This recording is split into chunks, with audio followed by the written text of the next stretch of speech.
10 महीने से ज्यादा समय से बारूद के ढेर पर बैठे मिडिल ईस्ट के हालात सुधरने के बदले और खतरनाक हो गए हैं। इजराइल, हमास, हिजबुल्ला, ईरान इंतकाम की आग में झुलस रहे हैं। एक बार फिर हिजबुल्ला ने इजराइल से अपना बदला लेने के लिए उसकी कोशिश की है। आशंका है कि ईरान और हूती भी इजराइल पर बड़े और भयंकर वार का प्लान बना रहे हैं। वहीं इजराइल भी चुपचाप नहीं बैठा है, वो चुन चुन कर अपने दुश्मनों पर हमला कर रहा है। हिजबुल्ला ने दक्षिणी लेबनान से उत्तरी इजराइल की ओर अपने मिसाइल और रॉकेट्स का मुंह खोल दिया है। हिजबुल्ला ने इजराइल के कई बड़े और अहम ठिकानों को टारगेट करके एक के बाद एक 320 रॉकेट दागे हैं। बताया जा रहा है कि हिजबुल्ला के लड़ाकों ने अपने टॉप कमांडर फुआद शुक्र की मौत का बदला लेने के लिए इजराइल पर यह हमला किया है। हिजबुल्ला पहले भी कई बार अपने कमांडर की मौत का बदला लेने के लिए इजराइल को चेतावनी दे चुका है।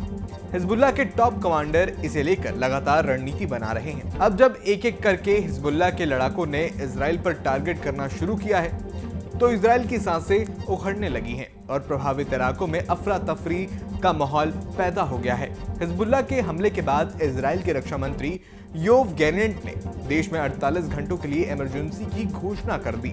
राजधानी तेल अवीव के बेन गुरियन एयरपोर्ट को बंद करते हुए आने जाने वाली सभी फ्लाइट्स को 90 मिनट के लिए रोक दिया गया। हालांकि बाद में सेवाएं वापस शुरू कर दी गई। हिजबुल्ला के हमले के बाद प्रधानमंत्री बेंजामिन नेतन्याहू ने कैबिनेट की बैठक बुलाई और हिजबुल्ला को करारा जवाब देने की बात कही। पूरा उत्तरी इजराइल हिजबुल्ला के रॉकेट हमलों और बम धमाकों से दहल उठा। जगह जगह आग के शोले फूट रहे थे। हिजबुल्ला के लड़ाके तबाही मचाने पर आमादा थे। हिजबुल्ला ने इजराइल के 15 से ज्यादा अहम सैन्य ठिकानों पर हमला करने का दावा किया। कई मिलिट्री साइट्स पर हिजबुल्ला ने ड्रोन और आर्टिलरी शेल से डायरेक्ट हमला किया, तो कई साइट पर ताबड़तोड़ रॉकेटों की बौछार की। हिजबुल्ला ने अल राहिब में इजराइल के मिलिट्री हेडक्वार्टर पर आर्टिलरी शेल और कत्यूशा रॉकेटों से सीधे प्रहार किया। हिजबुल्ला ने एक के बाद एक 100 से ज्यादा रॉकेट दागे। हालांकि जिनमें से कई रॉकेटों को इजराइल ने मार गिराया, लेकिन कुछ रॉकेट सैन्य ठिकानों पर पहुंचने में कामयाब रहे और धमाके से नुकसान हुआ। दरअसल आईडीएफ ने हिजबुल्ला के हमले को देखते हुए नॉर्थ इजराइल में आयरन डोम सिस्टम को तैनात कर रखा है। इजराइल का ये सिस्टम हिजबुल्ला के प्रहार को आसमान में ही ध्वस्त करने में जुटा है। हिजबुल्ला के रॉकेट्स और ड्रोन हमले से आर्मी बेस को महफूज रखने में जुटा है। हिजबुल्ला के कई रॉकेटों को आयरन डोम की मिसाइलों ने आसमान में ही ध्वस्त भी कर दिया, लेकिन हिजबुल्ला ने एक साथ इतने रॉकेट दागे कि कई रॉकेट टारगेट तक पहुंच गए और तबाही मच गई। 10 महीने की जंग में पहली बार हिजबुल्ला ने इतना भयंकर अटैक किया है।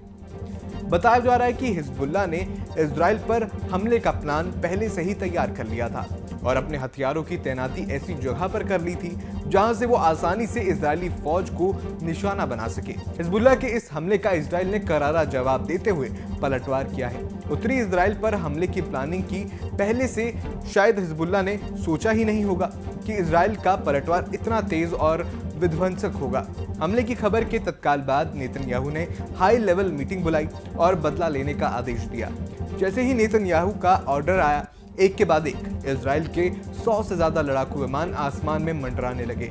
दक्षिणी लेबनान का आसमान जहां फाइटर जेट की आवाज से गूंज रहा था, तो वहीं जमीन पर विध्वंसक विस्फोट हो रहे थे। इजराइल ने हिजबुल्ला को जवाब देने के लिए दक्षिणी लेबनान के नकोरा शहर में भयंकर बमबारी की है। इजराइल ने जिस तरह से हिजबुल्ला के ठिकानों पर अटैक किया, वो आतंकियों की रूह कपाने के लिए काफी था। इजरायली अटैक से हमास से लेकर हूती और हिजबुल्ला तक दहशत में आ गए। इजराइल ने ये हमले चुपके से नहीं किए, बल्कि इसके लिए बाकायदा पहले उसने वार्निंग दी। आईडीएफ ने चेतावनी जारी कर लोगों को हिदायत दी कि वो उन इलाकों से हट जाएं जहां हिजबुल्ला लड़ाके एक्टिव हैं। इसके बाद मिसाइल से लेकर बमों तक सबकी बरसात कर दी गई। इजराइल की फौज ने लेबनान बॉर्डर पर हिजबुल्ला के 200 से ज्यादा ठिकानों को उड़ा दिया।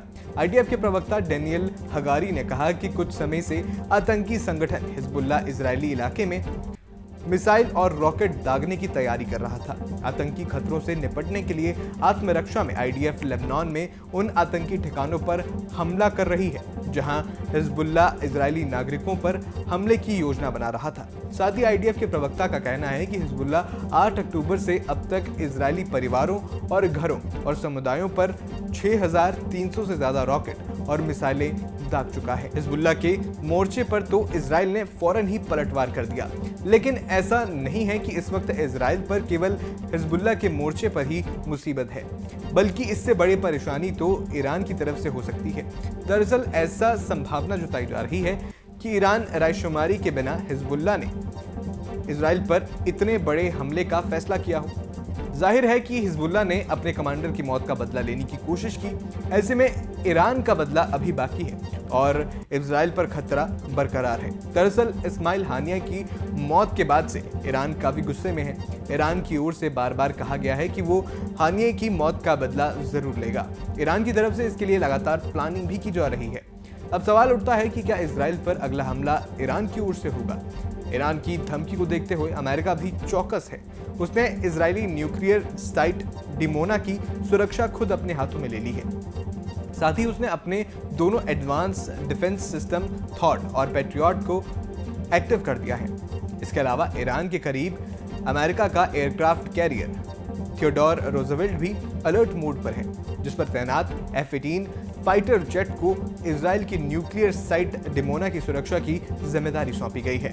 हालांकि सुरक्षा मामलों के जानकारों के मुताबिक पिछले 10 सालों में ईरान ने अपने मिसाइल कार्यक्रम को काफी एडवांस और बहुत आगे बढ़ा दिया है। ईरान जहां दुनिया का विध्वंसक ड्रोन पावर है, तो वहीं तेजी से अपनी मिसाइलों को आधुनिक कर रहा है।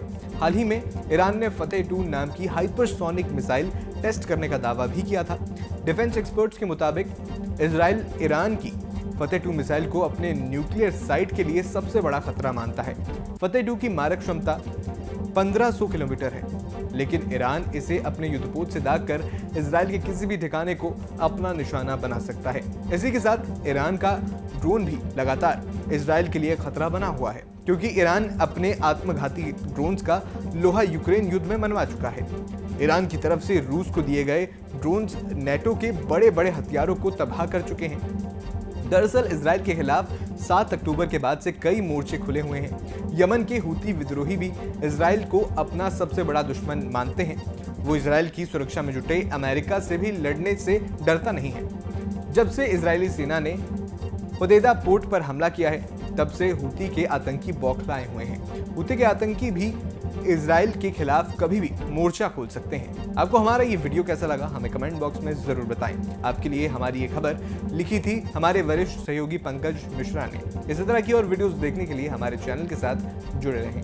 धन्यवाद। न्यूज नेशन अब व्हाट्सएप पर खबरों की ताजा अपडेट के लिए न्यूज नेशन के इस QR कोड को स्कैन करें।